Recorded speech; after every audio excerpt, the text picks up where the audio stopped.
नमस्कार मित्रांनो, आपल्या स्वयंपाकघरात रोज वेगवेगळ्या व्हेज, नॉनव्हेज किंवा हॉटेल स्टाईल डिशेस बनवताना सर्वात जास्त वेळ जातो तो ग्रेव्ही तयार करण्यात. पण जर एक अशी बेस ग्रेव्ही आपण तयार केली किंवा करून ठेवली जी अनेक पदार्थांसाठी वापरता येईल तर तुमचा स्वयंपाक खूप सोपा आणि झटपट होऊ शकतो. आजच्या या व्हिडिओमध्ये मी तुम्हाला एक परफेक्ट मल्टीपर्पज ग्रेव्ही बेस कसा बनवायचा ते स्टेप बाय स्टेप दाखवणार आहे. ही ग्रेव्ही तुम्ही veg, non veg, authentic Konkani style dishes किंवा भाज्या आणि अनेक रेस्टॉरंट स्टाईल पदार्थांसाठी नक्की वापरू शकता. शिवाय ही ग्रेव्ही किती दिवस साठवून ठेवता येते आणि वापरताना कोणत्या टिप्स लक्षात ठेवाव्यात हेही आपण पाहणार आहोत. म्हणून हा व्हिडिओ शेवटपर्यंत नक्की बघा आणि तुम्हाला जर अशा सोप्या आणि उपयोगी रेसिपीज आवडत असतील तर चॅनलला नक्की सबस्क्राईब करा. चला तर मग आता सुरुवात करूया आपल्या मल्टीपर्पज ग्रेव्ही बेसची, म्हणजेच कांदा खोबरं वाटणाची.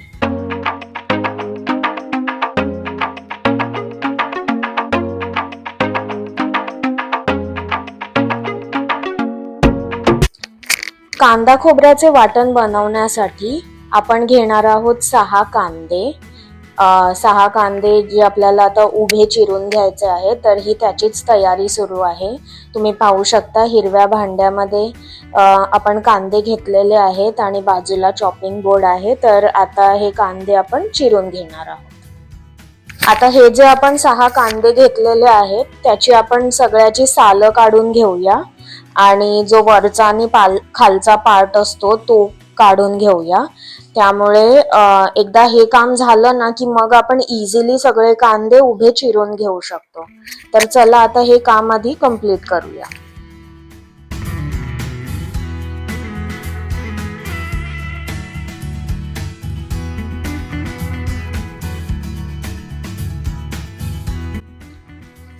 आता तुम्ही पाहू शकता आपण सगळ्या कांद्याची सालं काढून घेतलेली आहेत आणि हे कांदे स्वच्छपणे धुवून घेतलेले आहेत. तर आपण आता याला उभं चिरायला सुरुवात करणार आहोत.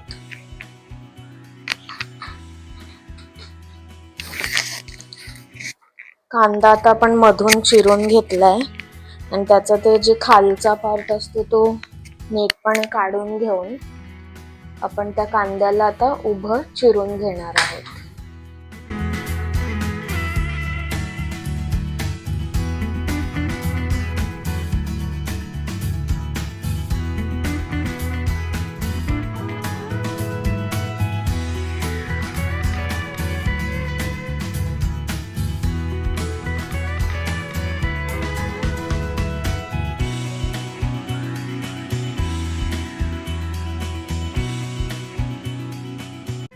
तर आपला पहिला कांदा चिरून झालेला आहे. आता याच प्रकारे आपण बाकीचे कांदे सुद्धा चिरून घेणार आहोत.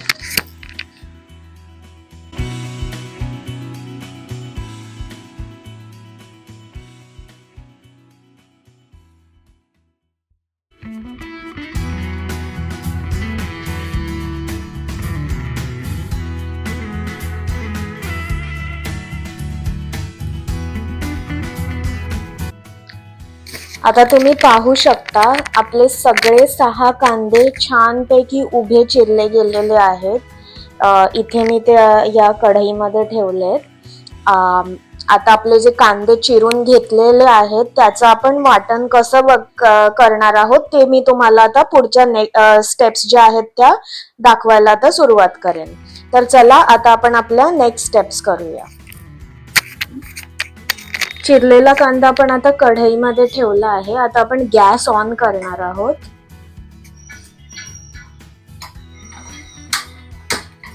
गॅस ऑन केलाय आपण. आता सर्वप्रथम या कांद्यामध्ये आपल्याला तेल टाकायचं आहे.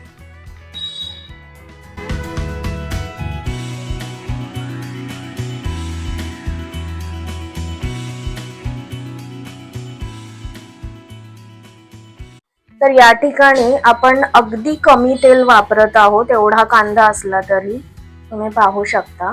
आणि याचं कारण हे आहे की ही जी कढई आहे ना, ही नॉनस्टिक कढई आहे, त्यामुळे आपल्याला तेलाचा वापर अतिशय कमी करायचा आहे. आणि खूप इम्पॉर्टंट म्हणजे तेल कमी वापरल्यामुळे आपलं वाटण जे आहे ते बऱ्यापैकी हेल्दी बनतं. त्यामुळे ही टिप मला तरी खूप इम्पॉर्टंट वाटते. काही लोकांना जास्त तेल खायला आवडतं, चमचमीत खायला आवडतं, त्यांनी तसंही करून पाहू शकता. पण हेही तुम्ही ट्राय करा, जिथे नॉनस्टिक कढईमध्ये आपण हा कांदा भाजूया छानपैकी कमी तेलामध्ये, आणि एक अति उत्तम स्वादिष्ट अशी चव येणारं वाटण आपण तयार करून त्याच्यावर मग तुम्ही ज्या रेसिपीज बनवाल ना, त्याला खूपच म्हणजे एक एलिव्हेटेड टेस्ट येते. आता कांदा भाजताना मोस्ट इम्पॉर्टंटली आपण ह्याच्यामध्ये थोडंसं मीठ टाकणार आहोत.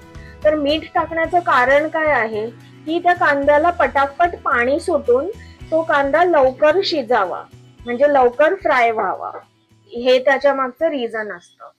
तर गॅस जो आहे तो आपला मीडियम किंवा लो वरती ठेवू शकतो आपण, आणि मग एकदा मीठ टाकलं की आपण तो कांदा छानपैकी परतून घेऊया आता कढईवरती. स्लो कुकिंग केल्यामुळे ना त्या कांद्याचा जो फ्लेवर आहे, जो अर्क आहे, तो नीटपणे उतरतो वाटणामध्ये आणि भाज्यांना खूपच छान चव येते. आता कांदा जो आहे आपला तो गोल्डन ब्राऊन होईपर्यंत आपण त्याला भाजून घेणार आहोत छानपैकी. आपण इथे पाहू शकतो आपला कांदा खूप छानपैकी फ्राय होतोय, मस्त गुलाबी रंग आलाय त्याला. आता या पॉइंटला आपण ह्याच्यामध्ये ओलं खोबरं टाकूया. मी साधारण एवढं खोबरं टाकते 6 कांद्यांसाठी. अगदी थोडंच लागतं खोबरं, काय जास्त लागत नाही. खोबरं टाकल्यानंतर आता आपण याला छानपैकी मिक्स करून घेऊया.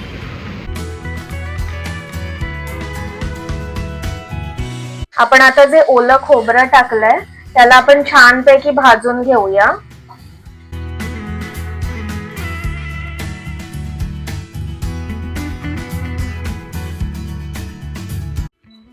आता हा आपला कांदा आणि खोबरं अजून थोडंसं फ्राय झालं की मग त्यात आपण सगळे खडे मसाले टाकूया. तर सर्वप्रथम आपण धणे टाकणार आहोत, अख्खे धणे. त्यानंतर आपण जिरं टाकणार आहोत.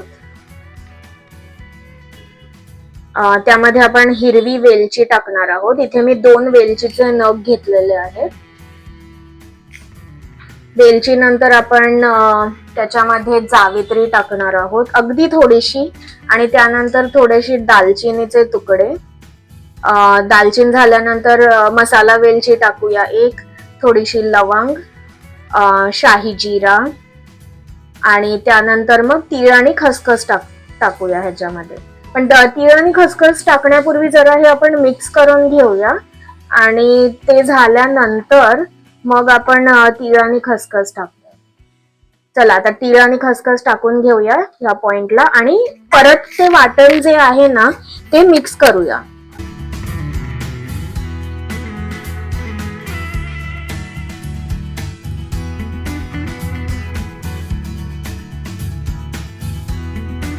वाटण मिक्स करून झाल्यानंतर आता आपण ह्याच्यामध्ये किसलेलं सुकं खोबरं टाकणार आहोत 1 वाटी.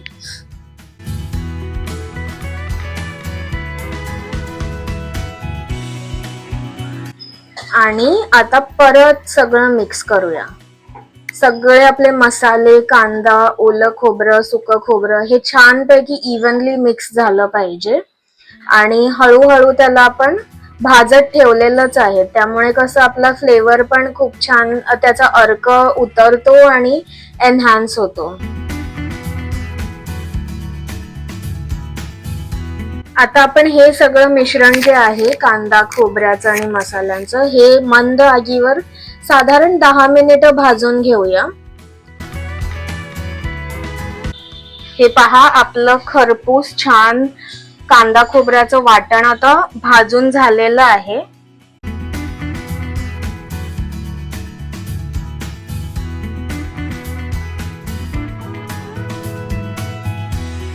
आता पुढची स्टेप आपली ही आहे की आपण या वाटणाला मिक्सरला लावणार आहोत, म्हणजे ऍक्च्युली वाटून घेणार आहोत. मिक्सरला लावण्यापूर्वी फक्त एक गोष्ट नक्की लक्षात ठेवा की तुमचं वाटण जे आहे ना ते थोडंसं थंड झालं पाहिजे आणि थंड झाल्यानंतर हे मिक्सरला लावायचं आहे. तर हे खूप इम्पॉर्टंट आहे.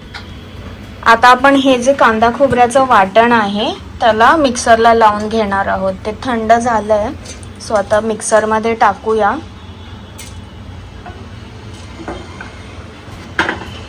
मिक्सरचं झाकण लावून त्याला आपण छानपैकी वाटून घेऊया.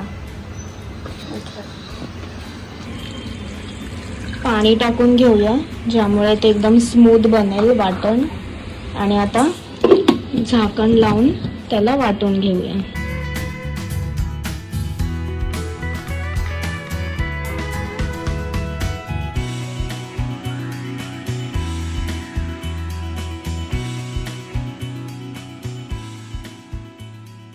वाटण आपलं मिक्सरला लावून झालं आहे.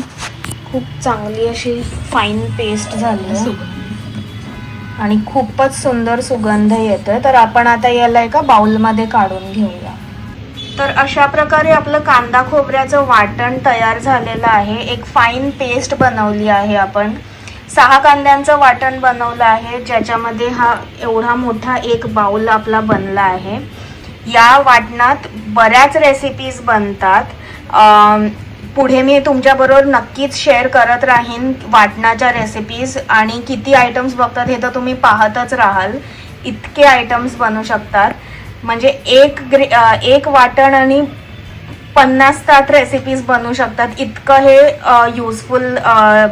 युजफुल ग्रेव्ही आहे ही.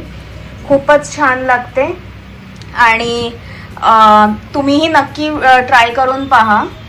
त्याला तुम्ही फ्रीज करूनही ठेवू शकता फॉर लॉंग लास्टिंग युसेज, किंवा असंच जरी फ्रीजमध्ये ठेवलं तरीही साधारण 1 हफ्ताभर तरी हे बऱ्यापैकी फ्रेश राहतं. सो नक्की बनवून पहा आणि तुमच्या रेसिपीजमध्ये हे नक्की वापरा.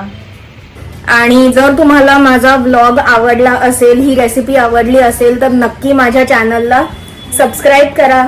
या व्हिडिओला भरपूर लाईक करा, शेअर करा, कॉमेंट करा आणि मस्तपैकी खात राहा. I will see you in the next one. Bye.